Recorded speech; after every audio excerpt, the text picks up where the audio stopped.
कक्षा 12वीं के समस्त विद्यार्थियों को हिंदी पठन पाठन की हार्दिक शुभकामनाएं।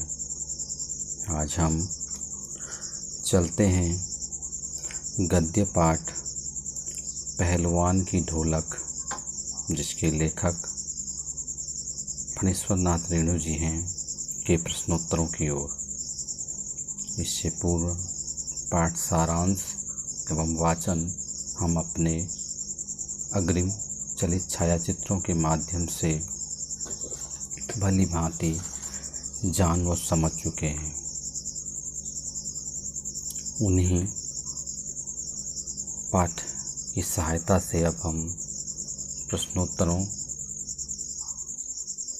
को हल करने की दक्षता प्रस्तुत कर इन प्रश्न अभ्यासों को कर अपने विषय ज्ञान में वृद्धि करने का प्रयास करते हैं। आप इस दृश्य चित्र में लिखे शब्दों पर ध्यान दीजिए। चटधा गिड़धा, चटधा गिड़धा, आजा भिड़ जा, आजा भिड़ जा। हमारा पहला प्रश्न का उत्तर इन्हीं शब्दों के आधार पर है, जो कि ढोलक के द्वारा उच्चारित किए जाते थे। चलते हैं पहले प्रश्न की ओर। कुश्ती के समय ढोल की आवाज़ और लुट्टन के दाव पेंच में क्या तालमेल था? पाठ में आए ध्वन्यात्मक शब्द और ढोल की आवाज़ आपके मन में कैसी ध्वनि पैदा करते हैं, उन्हें शब्द दीजिए। कुश्ती के समय ढोल की आवाज़ और लुट्टन के दाव पेंच में अद्भुत तालमेल था। ढोल बजते ही लुट्टन की रगों में खून दौड़ने लगता था। उसे हर थाप में नए दाव पेंच सुनाई पड़ते थे। ढोल की आवाज़ उसे साहस प्रदान करती। ढोल की आवाज़ और लुट्टन के दाव पेंच में निम्नलिखित तालमेल था। क धाक धिना तिरकट तिना, दाव काटो बाहर हो जाओ। ख चटाक चटधा, उठा पटक दे। ग धीना धीना धिक धिक, चित करो। चटधा गिड़धा, आजा भिड़ जा। ढाक ढीना वाह पट्ठे, चट गिड़धा, मत डरना। यही वे ध्वन्यात्मक शब्द हैं जो हमारे मन में उत्साह का संचार करते हैं। प्रश्न नंबर 2।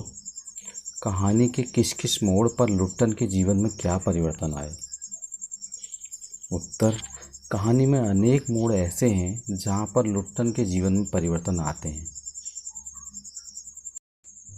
क बचपन में 9 वर्ष की आयु में उसके माता पिता की मृत्यु हो गई और उसका पालन पोषण विधवा सास ने किया। सास पर हुए अत्याचारों को देखकर बदला लेने के लिए ही वह पहलवानी करने लगा। ख किशोरावस्था में उसने श्यामनगर दंगल में चांद सिंह नामक शेर को बच्चे को हराया तथा राज पहलवान का दर्जा हासिल किया। उसने काला खां जैसे प्रसिद्ध पहलवानों को जमीन सुंघा दी और अजेय पहलवान बन गया। ग वह 15 वर्ष तक राज दरबार में रहा। उसने अपने दोनों बेटों को भी पहलवानी सिखाई। राजा साहब के अचानक स्वर्गवास के बाद नए राजा ने उसे दरबार से हटा दिया। वह गांव आ गया। घ गांव आकर उसने गांव के बाहर अपना अखाड़ा बनाया तथा ग्रामीण युवकों को कुश्ती सिखाने लगा। अकस्मात महामारी से गांव में हाहाकार मच गया। उसके दोनों बेटे भी इस महामारी की चपेट में आ गए। वह उन्हें कंधे पर लादकर नदी में बहाया। पुत्रों की मृत्यु के बाद वह कुछ दिन अकेला रहा और अंत में चल बसा। प्रश्न नंबर 3। लुट्टन पहलवान ने ऐसा क्यों कहा होगा कि मेरा गुरु कोई पहलवान नहीं, यही ढोल है? उत्तर, पहलवान ने ढोल को अपना गुरु माना और एकलव्य की भांति हमेशा उसी की आज्ञा का अनुकरण करता रहा। ढोल को ही उसने बेटों का गुरु बनाकर शिक्षा दी कि सदा इसको मान देना। ढोल लेकर ही वह राज दरबार से विदा हुआ, ढोल बजा बजा कर ही उसने अपने अखाड़े में बच्चों और लड़कों को शिक्षा दी, कुश्ती के गुर सिखाए। ढोल से ही उसने गाँव वालों को भीषण दुख में संजीवनी शक्ति प्रदान की थी। ढोल के सहारे ही बेटों की मृत्यु का दुख दिलेरी से सहन किया और अंत में वह भी मर गया। यह सब देखकर लगता है कि उसका ढोल उसके जीवन का संभल, जीवन साथी ही था। और प्रायः देखने में आता है कि एक पहलवान का ढोल से ही स्वागत किया जाता है। प्रश्न नंबर 4, गांव में महामारी फैलने और अपने बेटों के देहांत के बावजूद लुट्टन पहलवान ढोल क्यों बजाता रहा? उत्तर, गांव में महामारी फैलने और अपने बेटों के देहांत के बावजूद लुट्टन पहलवान ढोल बजाता रहता था। इसका कारण था गांव में निराशा का माहौल। महामारी के कारण चारों तरफ मृत्यु का सन्नाटा था। घर के घर खाली हो गए थे। शक्ति की विभीषिका में चारों तरफ सन्नाटा था। वह लोगों में उत्साह पैदा करने के लिए ढोल बजाता था। ढोल की आवाज़ से निराश लोगों के मन में उमंग जगती थी, उनमें जीवंतता भरती थी। वह लोगों को बताना चाहता था कि अंत तक जोश व उत्साह से लड़ते रहो, जिस प्रकार मैं हर स्थिति में लड़ते रहा। प्रश्न नंबर 5, ढोलक की आवाज़ का पूरे गांव पर क्या असर होता था? ढोलक की आवाज़ से गांव वालों को प्रेरणा मिलती थी।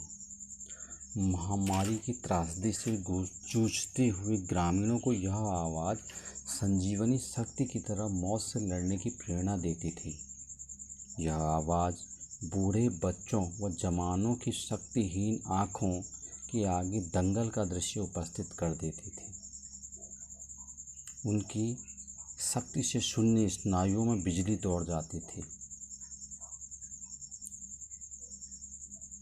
ढोलक की आवाज़ में उनकी निराशा को दूर करने की ताकत थी।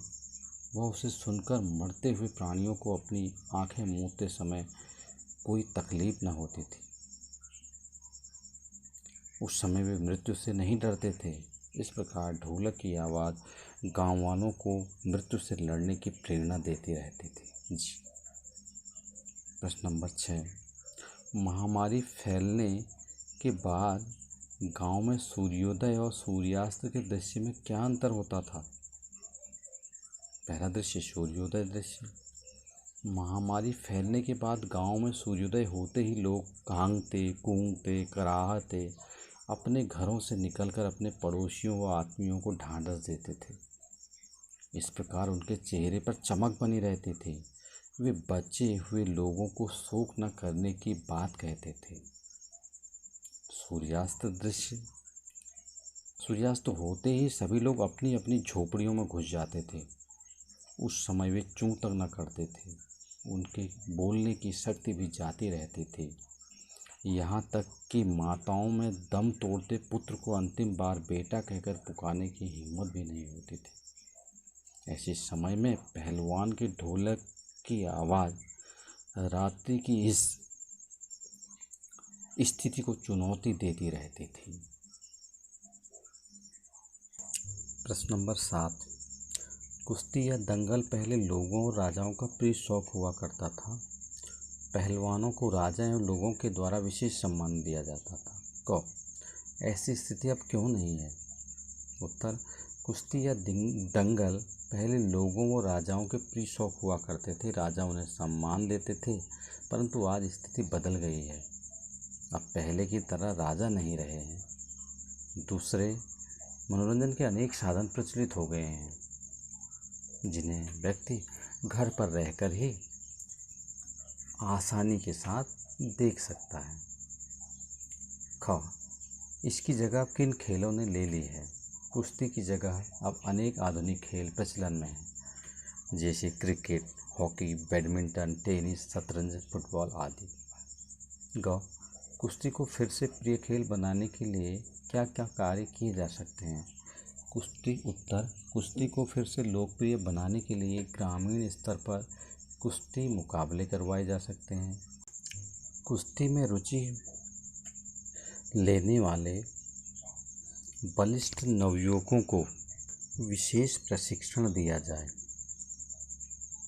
मीडिया द्वारा भी इसका प्रचार प्रसार किया जाए और खिलाड़ियों का उत्साहवर्धन किया जाए ताकि लोग इस ओर भी रुझान रख सकें। प्रश्न नंबर 8, आशय स्पष्ट करें। आकाश से टूटकर यदि कोई भावुक द्वारा पृथ्वी पर जाना भी चाहता तो उसकी ज्योति और शक्ति रास्ते में ही शेष हो जाती थी। अन्य तारे उसकी भावुकता अथवा असफलता पर खिलखिलाकर हंस पड़ते थे। इस पंक्ति के माध्यम से अमावस्या की रात की विभीषिका का चित्रण किया है।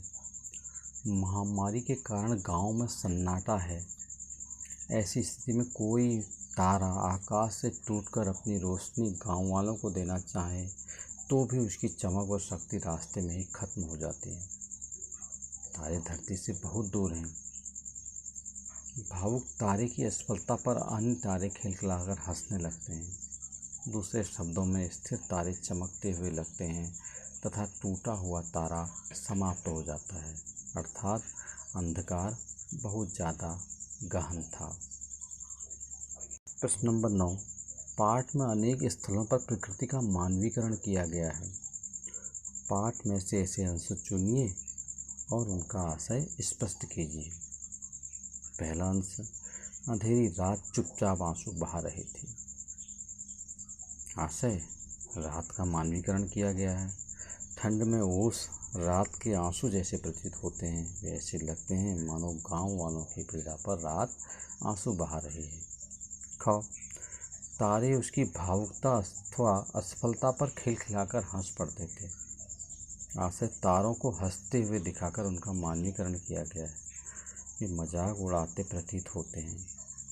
ग, ढोलक लुढ़की पड़ी थी। आशय, यहाँ पहलवान की मृत्यु का वर्णन है।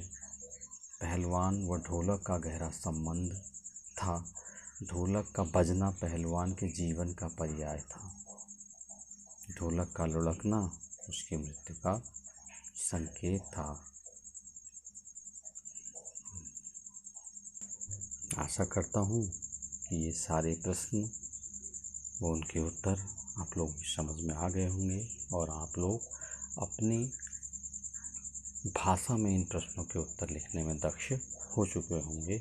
इसी आशा से एक बार पुनः हार्दिक धन्यवाद।